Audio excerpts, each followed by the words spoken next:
Good morning, sir, madam. Rider. Milady. What is this establishment? I do not quite understand, milady. What is its name? The Hotel Cosmopolitan. Precisely, an hotel. It is not, I am given to understand, a railway station in the provinces. No, milady. Nor a country blacksmith's. Certainly not, milady. Then why are my rooms full of smoke? Smoke, soot, stench. A workman has been sent for, milady. I do assure your ladyship that everything is being done. I should hope so. I expect when I return to find the air here fit to breathe. I will see to it myself. You have 1 hour.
How you startled me. The workman is coming to fix the grate.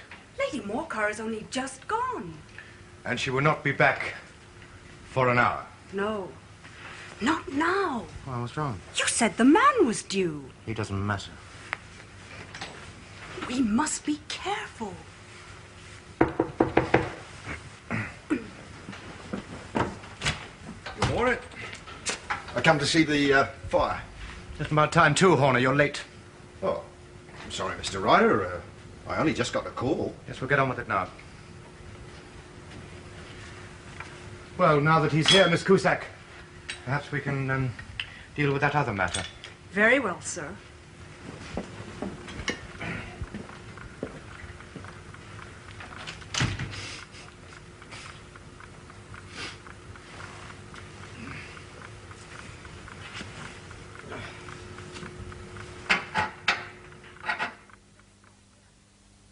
Cusack, do be careful. You have no delicacy of touch. Leave it. Leave it, Cusack! I beg your pardon, your ladyship. I don't like too much fussing. You should know that by now. It always shows if one's maid fusses too much. Will you be wearing the diamonds, milady? No. At the opera, everyone wears diamonds. Tonight I shall wear the blue carbuncle.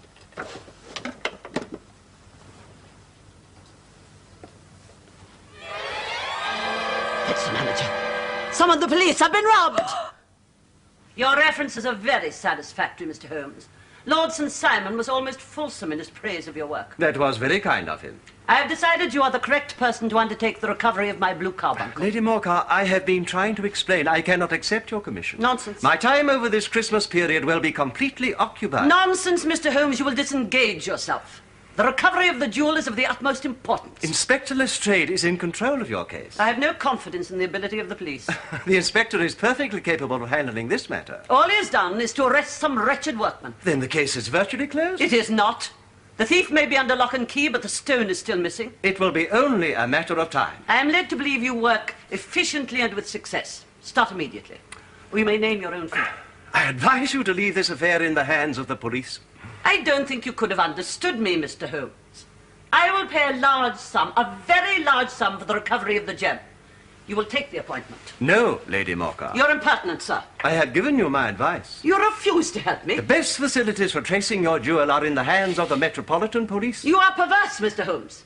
In spite of the fact that I have decided you are the correct person to undertake this quest, you deliberately flout me. Now, why, sir? Your case is that of a sneak thief, Lady Morcar. There is not a single aspect of it which is of any interest to me. Good day, Lady Morcar.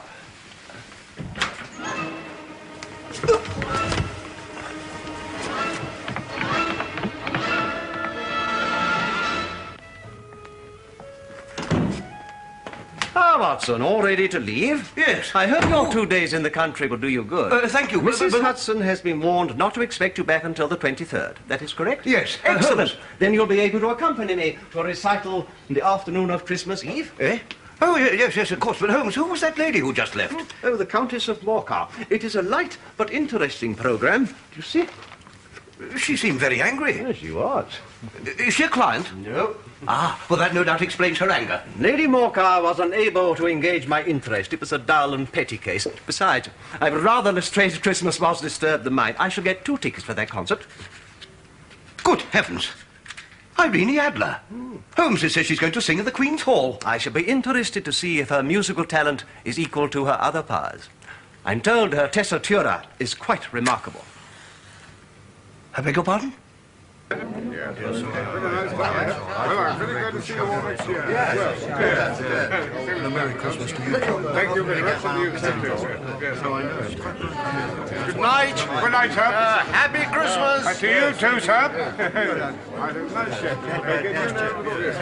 Compliments of the season. Star with royal beauty bright, westward leading, still proceeding, guide us through thy perfect night. Thank you, sir. We 3 kings of Orient are, bearing gifts we travel afar, field and fountain, moor and mountain, following yonder star. Hey!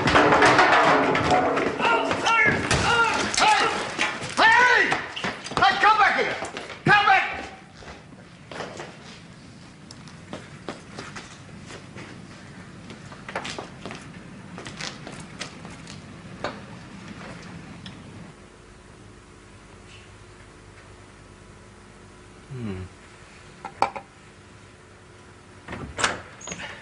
Holmes, there you are.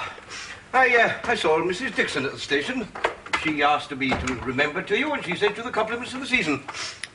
What do you make of it? Eh? I'm back, Holmes. It makes an excellent exercise. You know my methods. What are you doing? Well, hanging up your hat. You seem to want to be rid of it. No, Watson. Examine it. Tell me what you find. Is it a clue? Not a clue, but several. You're on a case. No. Here is my glass. Now, tell me about that hat. I'm delighted to see you back. It is lonely here without you. I trust you returned my compliments to Mrs. Dixon. Now, what do you find? What do you want me to find? Everything. Take your time. Now, that hat is the trophy of one of those whimsical little incidents which will happen when you have 4 million people all jostling each other within the space of a few square miles. Well, it's an old, black, ordinary hat. No maker's label. Rather the worse for wear. The lining is, or rather was, red silk, now much discoloured. The initials, HB, are embossed inside. How am I doing? Very well. Go on. Well, it's very dusty. It's spotted in some places. It looks as though Yes. Someone has tried to cover up the spots with black ink. The rim is pierced for a hat securer, now missing. Excellent, my dear Watson. Continue. That's all. All? Yes. Well, I mean, it's very large and rather disreputable. What else do you want me to say? Deductions, Watson, deductions. Oh. Well, it belonged to a man who has no respect for his clothes. And, yes, wait a minute. He has grey hair, has just had a haircut, and he uses lime cream hairdressing. Bravo! You spotted the clippings and the smell. So, what do we have? A grey-haired intellectual who 3 years ago was well-to-do but has since fallen on hard times. He once had foresight, he now has less.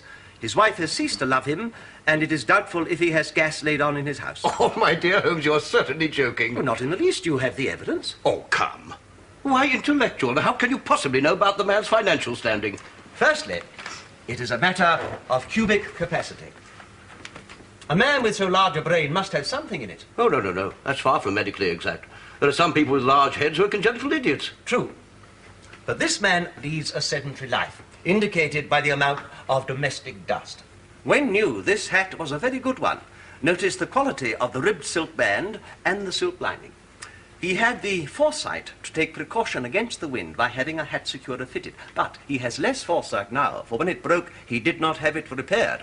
A sedentary man with taste, foresight, and such cranial capacity is unlikely to be an idiot.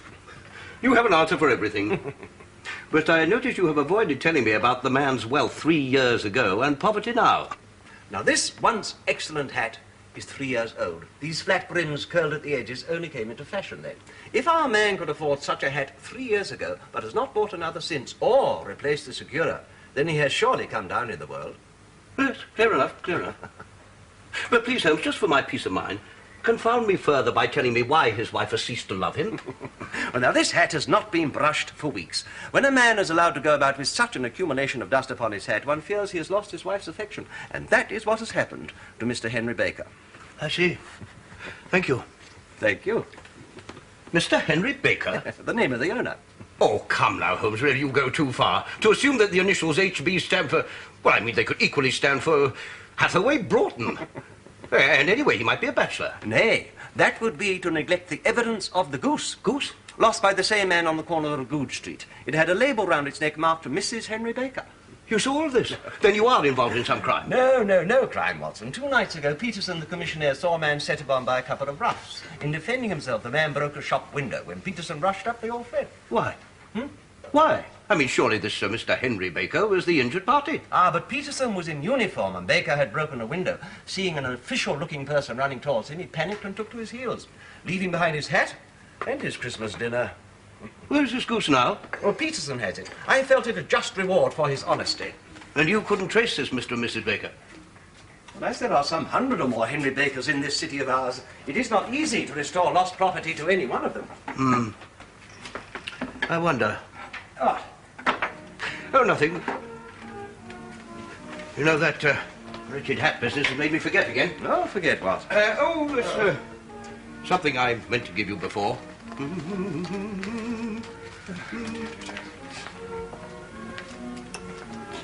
It's a small present for Christmas. My dear old friend. Why, this is so very kind of you. Would you mind? Oh, Watson. Oh, and I had so very nearly run out. Thank you. Well, I'm afraid it's not your usual blend, that dreadful black shag, but I feel all like it. My dear Watson, I'm at a loss. Well, that's not like you. Oh, it's merely a token. Yes, but I regret that the exchanging of presents at Christmas time is something about which I am notoriously lax. My dear Holmes, it's of no matter. I wonder... Yes? I would greatly enjoy a fill of it. Oh, why, of course. Thank you. You know, there's still one thing about that hat business that puzzles me. Oh, really? But it was merely an exercise. Well, how do you know that this Mrs. Baker is not the man's mother? Oh, she would be a very old lady. Possibly, but she might still be able to eat goose. Well, Baker is clearly middle-aged at least. If he is still living with his mother, they're either very fond of one another or he is unable to break free and she nags him. In any case, she'd never allow him to go about with his hat in that condition. Suppose she were an invalid? Then there would most certainly be a servant, and his mother would ensure that Henry's welfare was seen to. No, Mrs. Henry Baker is his wife. You wait there. I can't have people just bursting in on This me. is important. Peterson! What, Mrs. Hudson, what is He this? just came rushing up, I've sir. got to see Mr. Holmes. Come in, man, and calm down. Hello, Peterson. I've got to see you, Mr. Holmes. It's a goose, sir. Eh? What of it, then? Has it returned to life and flapped off through the kitchen window? Oh, no, sir. Are you sure you're not busy, sir? Positive, Mrs. Hudson, thank you. Well, You look here, sir. You see what my wife found in its crop. Good heavens! by Jove, Peterson, this is treasure trove indeed. I suppose you know what you've got. Oh, that's a jewel, sir. It cut through glass like putty, sir. It scratched Mrs. Peterson's aquamarine pendant, what she had off her Aunt Betsy when she passed on some years back, sir. Scratched that and took no mark itself. That means that's a good stone, Mr. Holmes. It is much more than a good stone. It is the stone. It is not. It cannot be the Countess of Morca's blue carbuncle. It is precisely that. This is the gem for which the Times has been carrying an advertisement every day for a week. The reward is £1,000. Yes, and that is not a 20th of its market price. £1,000, sir? Great Lord of mercy. Well, I'm sure it's very lovely, sir, but that does seem a lot of money. Ah, but Mrs. Hudson, this stone is unique. No one has ever found another quite like it. But how did it get into Peterson's goose? Not Peterson's goose, but Mr. Henry Baker's. Now, Peterson, Yes, sir? will you go round to the advertising agency and have this put in the evening papers? Very good, sir.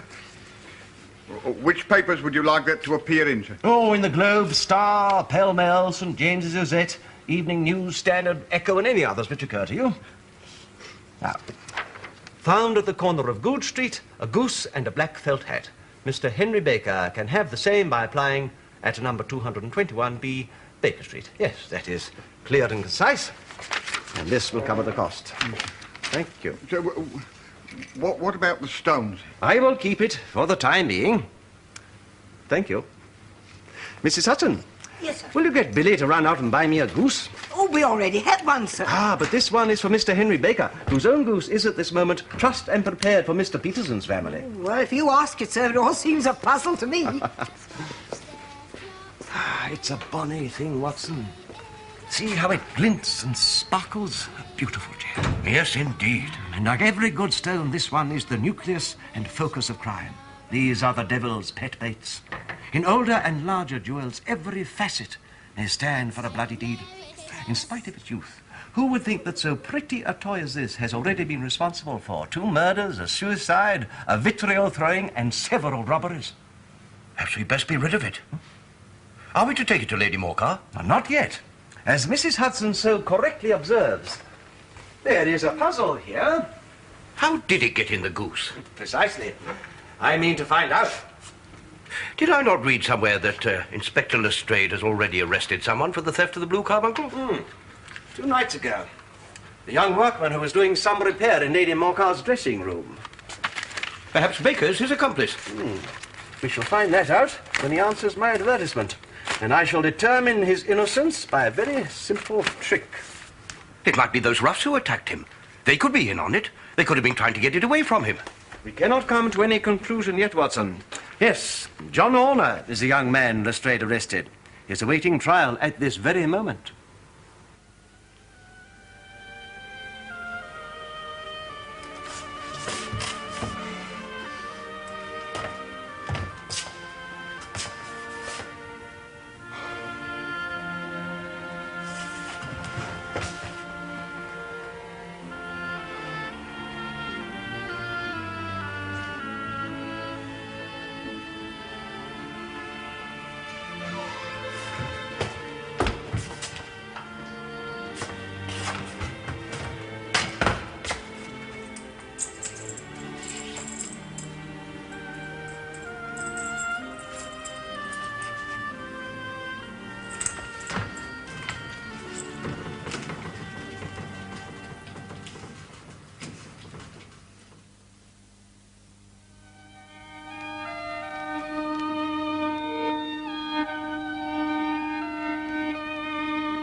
If it's all the same to you, Holmes, I think I'll go to bed. Clearly, Baker has not seen your advertisement. Then someone will tell him of it in the morning. Come in. Ah, a visitor, Mrs. Hudson? No, sir, a message for Dr. Watson. Oh, Really? Yes, it's from the police, sir. oh? Some man has tried to hang himself at the local police station. I must go round at once.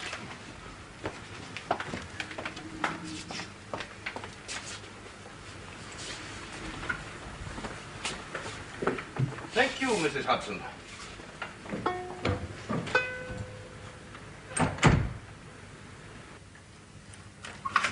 Guilty is as guilty does, sir. He's been in trouble before, and now this jewel robbery. Our Master Horner hasn't got much to live for. Horner? The Countess of Marker's case, sir. I seem to be dogged by it. Never did. As God is my judge, I never did. Take it carefully now. Take it carefully. You're going to be all right. I must congratulate you, Sergeant, on your prompt rescue. He had no time to do himself any real harm. Please, sir.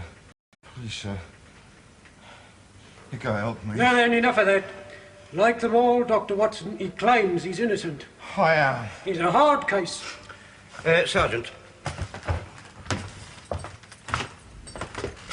Will you leave me with my patient? It's irregular, sir, I don't know. He might do you a violence. I am a physician, not a judge. I see no violence in him, and precious little that is criminal. He won't harm me. Well, sir, I don't know. Thank as I you, really Sergeant. want to. Thank you. It was a foolish thing to try. If you're innocent, they'll find it out at the trial. I am. They won't. Because of the other business. What other business? I was in trouble before, sir. They caught me out in a lie. They'll never believe me now. It'll be a long stretch. Not if you are innocent. I was to be married in January. It's all off now. All because of this robbery they say I done. Calm down. I swear I didn't do it. I never even set eyes on a wretched thing. With the blue carbuncle? Yeah, something like that. You gotta help me. I'm innocent. I'll do what I can.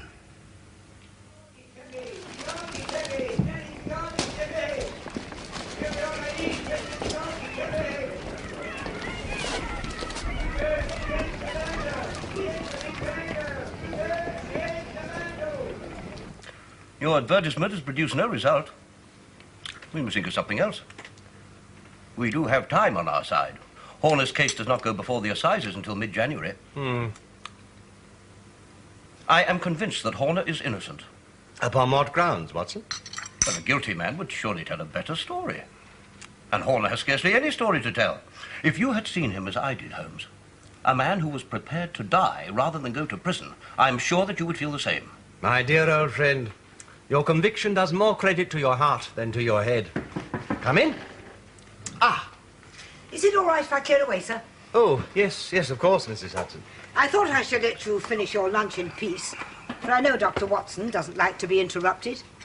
But there is a gentleman waiting to see you, sir. Who is it? He didn't give his name, sir. Oh, let him come up, please, Mrs. Hudson. Certainly, sir. Do you think this is Baker? Well, I'm expecting no other, and his reticence would fit with his other characteristics. Would you go in, please, sir? Come in. Mr. Holmes? How do you do, sir? My colleague, Dr. Watson. Delighted to make your acquaintance. How do you do? I am led by your advertisement in last evening's newspaper to believe that you have possession of some articles of mine. To be precise, a hat and a goose. Mr. Henry Baker, I presume? A Harold Baker. What? My late brother was Henry. I live with my sister-in-law, and the goose is for her. Pray, take a seat, Mr. Baker. May we offer you a drink? I observe that your circulation is more adapted to summer than winter. It is true, I do feel the cold. That is most kind of you, Doctor. Is this your hat, sir? Yes, Mr. Holmes, that is undoubtedly mine. We had hoped to see an advertisement from you giving your address. The shillings are not so plentiful with me now as they once were. I had no doubt that the roughs who assaulted me had carried off both my hat and the bird. I did not care to waste money in a hopeless attempt to recover them. I understand.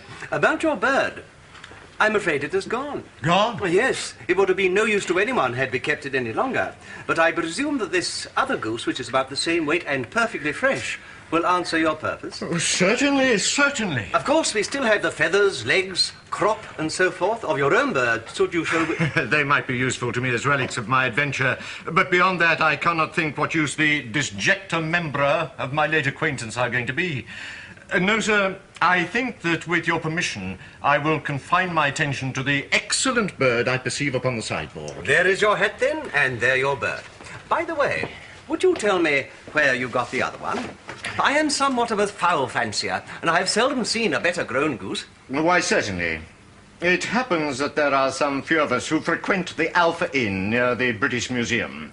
We are to be found in the library during the day, you understand. Naturally. This year, our host, Windigate by name, instituted a goose club. Goose club? By which, on consideration of some few pence each week, we were each to receive a bird at Christmas. My pence duly paid, I chose a goose, and the rest is familiar to you. Thank you. It is I who am indebted to you, sir, both for this bird, which will bring an unaccustomed smile to the face of my late brother's wife, and for the return of my hat. To wear a Scotch bonnet is fit neither for my years nor my gravity.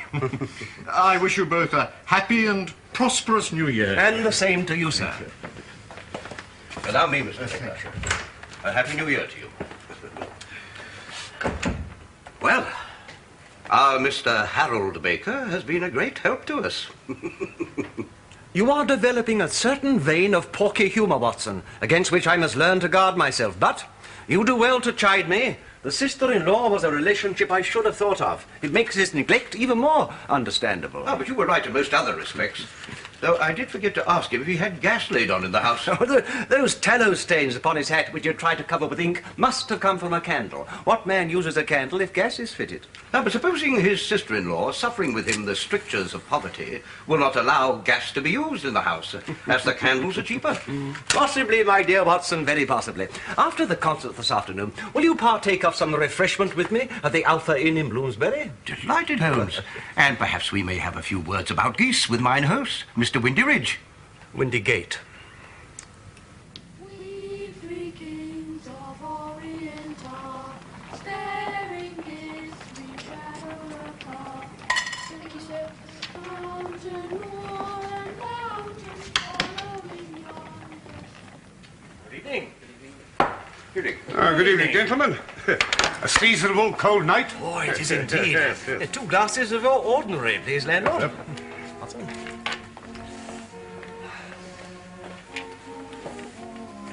Windigate? Your beer should be excellent, if it is as good as your geese. My geese, sir? Yes, I heard of them from a Mr. Harold Baker, who was a member of your goose club. Ah, Mr. Baker. Yes, he hasn't been in since he collected it. I've no doubt he soon will be, to celebrate his good fortune. Well, I hope he enjoys it. Was it one of your own? Ah, bless you, no, sir, they weren't my geese. I keep a public, not a farmyard. Whose were they? I got a couple of dozen from a poulter down Covent Garden. Oh, what's his name? His name? Oh, I do know some of them down there, and as Mr. Baker said, it was an excellent bird. An odd name it was, unusual. No, you've got me there, sir. I tell you what, I'll look it up in my book. Oh. I'm sorry, Holmes, I nearly spoiled him. Nonsense. The fellow's gone to find out. Well, it's like looking for a needle in a haystack. It may seem so, but don't forget that at one end of the chain we have an ordinary goose, but at the other end there is a man who will get 7 years penal servitude unless we can establish his innocence. I've got it, sir. Breckenridge was the name. Breckenridge? No, I'm afraid I don't know him. Well, here's good health to yourself, landlord, and prosperity to your house. Oh, thank you, sir. Come along, Watson. Good night, and a very happy Christmas to you. Good night, sir, and the same to you both. Good night. Good night. Our inquiries, Watson, may confirm Horner's guilt. I cannot believe it will be so. In any case, we have a line of investigation that has been missed by Lestrade, and which by mere chance has fallen into our hands. Let us follow it to the end. And now for Mr. Breckenridge. Faces to the south, then. And quick march.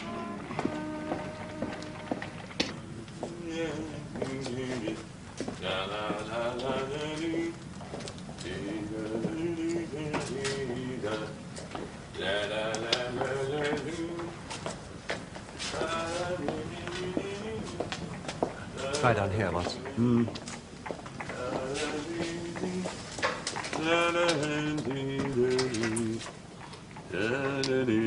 Good evening to you. It is a cold night. Yeah. Oh, sold out of geese, I see. You seem to be sold out of geese. If you bide, you can have 500 in the morning. In the morning's no good. Yeah, well, no doubt you can find some other stall there's some. Ah, but I was recommended to you.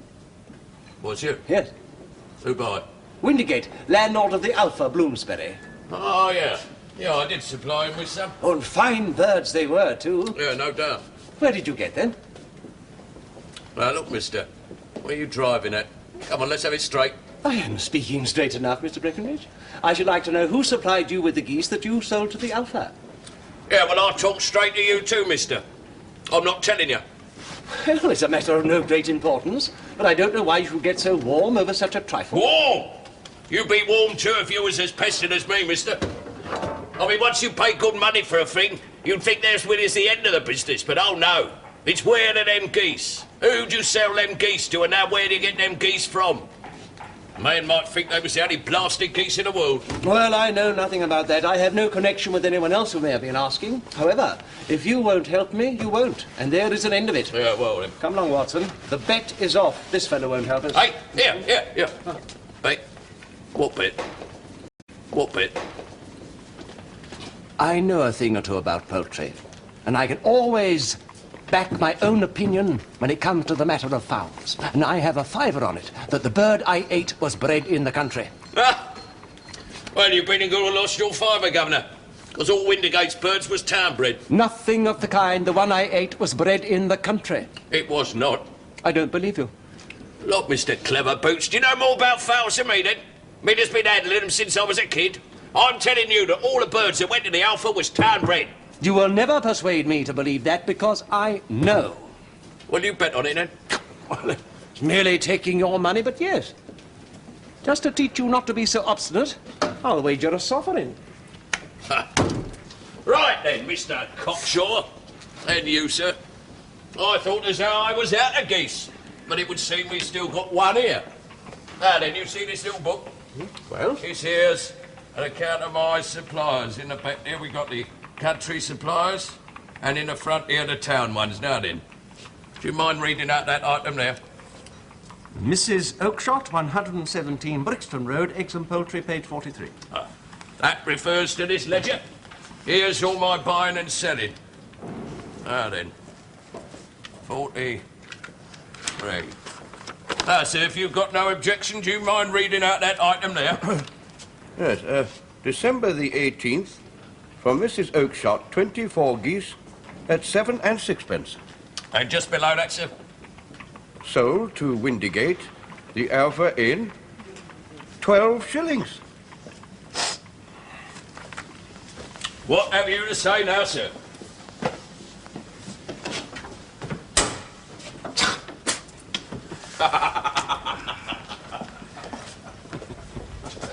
You seem amused at the loss of your sovereign, Holmes.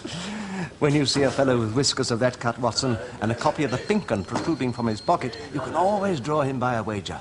I could have laid £100 in front of him, and he would never have given me as much information as he did when he thought he was doing me down over a wager. Yes, it would seem that he refused his other questioners. Clearly so, and as there are others who seem anxious about this matter, the point to be decided is whether we visit her, Mrs. Oakshott tonight, or leave it until tomorrow. Well, it is getting rather late, Holmes. Yes. And we do have the blue carbuncle after all. And you're anxious for your supper. Geese?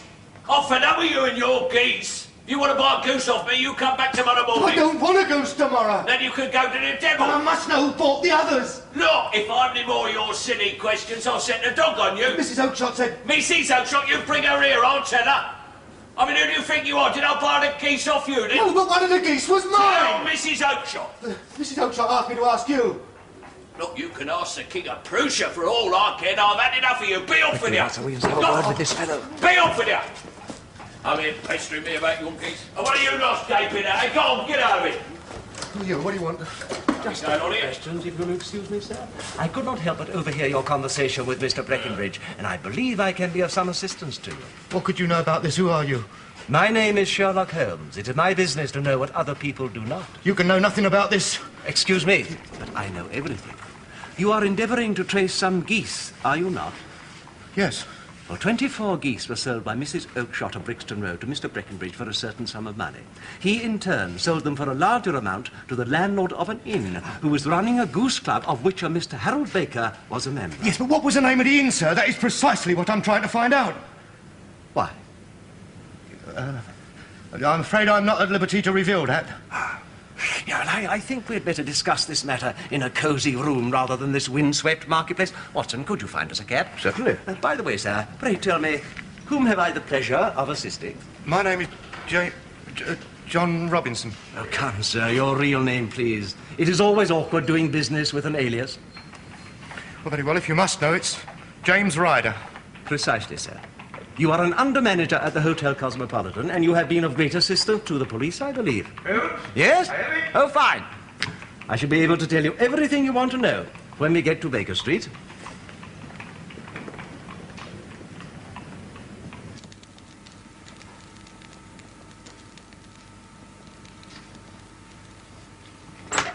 Here we are. You seem cold, Mr. Ryder. You're shivering. Pray, take that chair.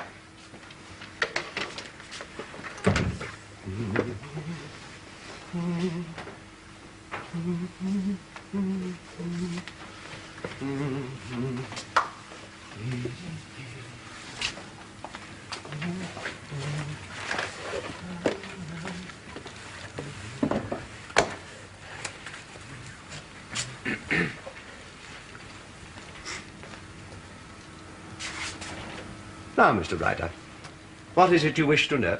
Which pub was it that these geese went to? The Alpha Inn in Bloomsbury. But I do not think that will help you, for I think you are only interested in one particular goose. A white bird with a black bar across its tail. Yes. Do you know what happened to it, where it went? Certainly. It came here. Here? To you? Yes. And a most remarkable bird it proved. I'm not surprised you should take such an interest in it. Why, what do you mean? It laid an egg after it was dead. A beautiful, bright, blue egg. That's mine! Hold on, man, you'll be in the fire. That's it, Watson. Thank you. It seems a waste, but I suppose he ought to have a dash of brandy. An excellent idea, Watson. He's not got blood enough to go into felony with impunity. What a shrimp it is, to be sure. Compose yourself, Mr. Ryder. Are you prepared to talk? Give me a minute, please, sir.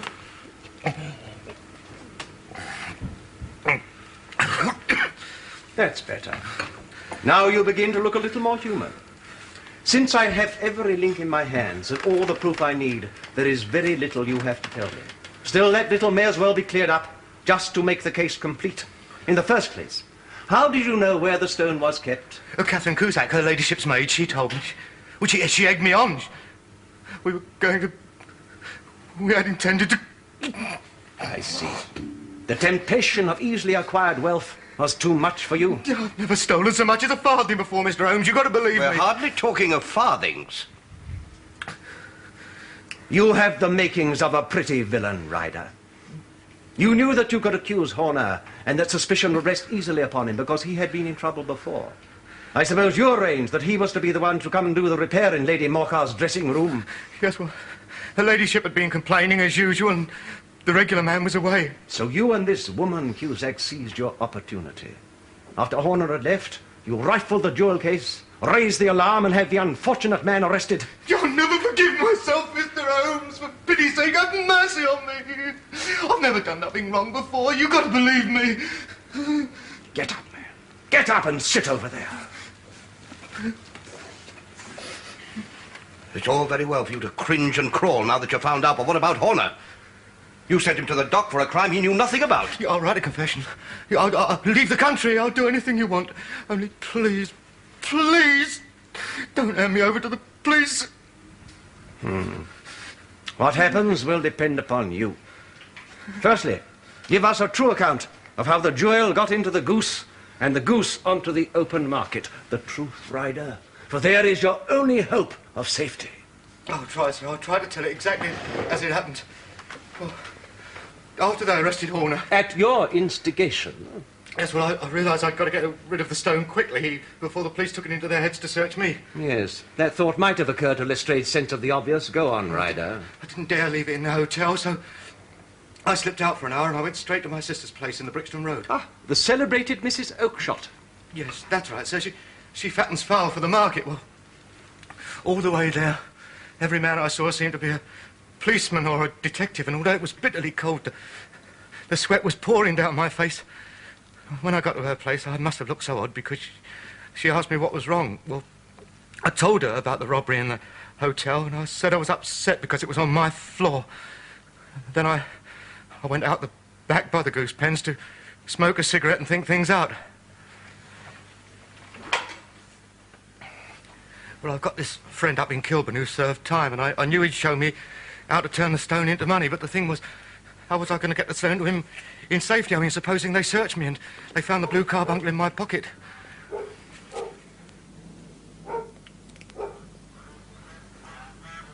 Well, suddenly an idea came to me that would beat the best detective that ever lived.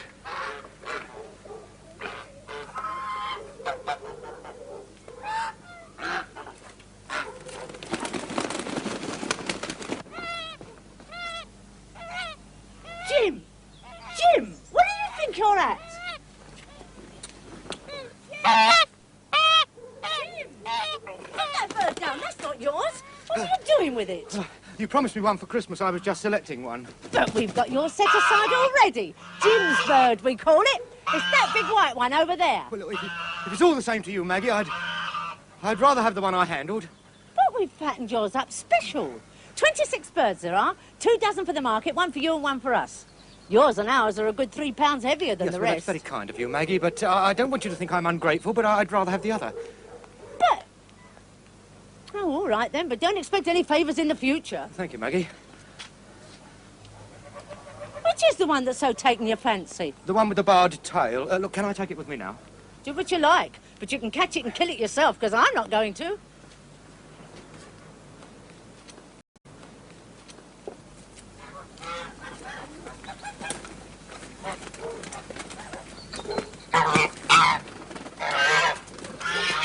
I got the bird to swallow the stone before my sister interrupted. Now I caught it and I killed it and I took it to my friend's place. Well, we cut the bird open, we sliced that bird up into little bits, but there was no sign of the jewel. My heart turned to water. I rushed straight back to my sister's place, but when I got there, the pen was empty.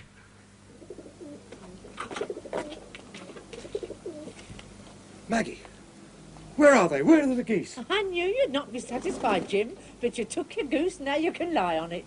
I took the wrong one. Don't tell me, I told you that before. But you would have one of them pair with the barred tails. Do you mean there were 2 like that? Of course there were, like as 2 peas.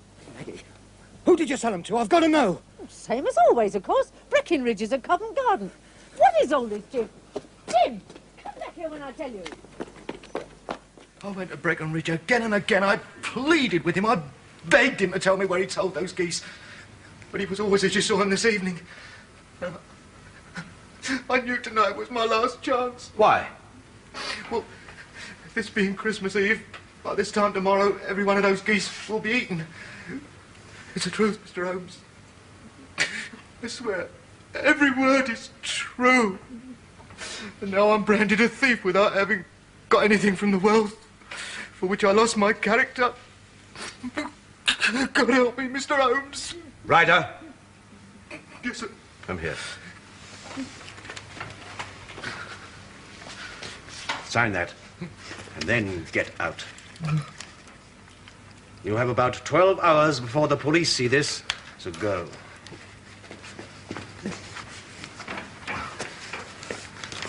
God bless you, Mr. Go!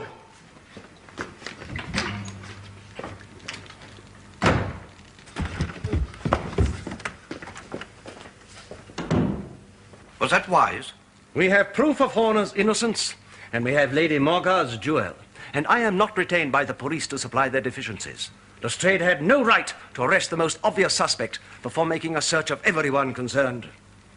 I suppose you have a point. Oh, I am compounding a felony, no doubt, but I am also saving a soul. Send Ryder to jail now and he'll be a jailbird for life. But he has been so frightened this time he should not go wrong again. Besides, my dear old friend, this is a season of forgiveness.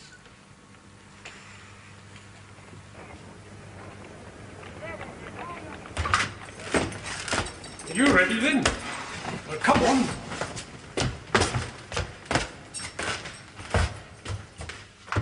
You're an idiot. You have no idea as to what to do. And don't say you're sorry. Do the thing properly. You certainly are extremely trying. See who that is. Thank you. Good day, Lady Morcar. I do hope you will forgive this intrusion. Ah, Mr. Holmes, I'm glad you've chosen to call. I've been expecting you for several days.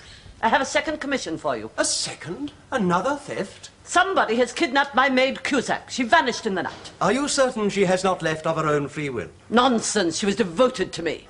I always make it a rule to have absolutely faithful servants. I regret that the loss of your maid does not appeal to me as a case. Mr. Holmes, I am prepared to overlook your past ill manners. My niece recently spent a few days with Sir Henry Baskerville, and he was positively effusive in his praise of your work. Now, you will find both my jewel and my maid. Neither, Lady Morcar. Mr. Holmes! I believe this is yours. Blue carbuncle. Your maid has run off with the man who removed it from your room. Fortunately, he lost it. This gentleman found it and brought it to me. I have no doubt you wish to reward him. Come, Watson, our commission is at an end. Good day, Lady Morcar, and a happy Christmas to you all.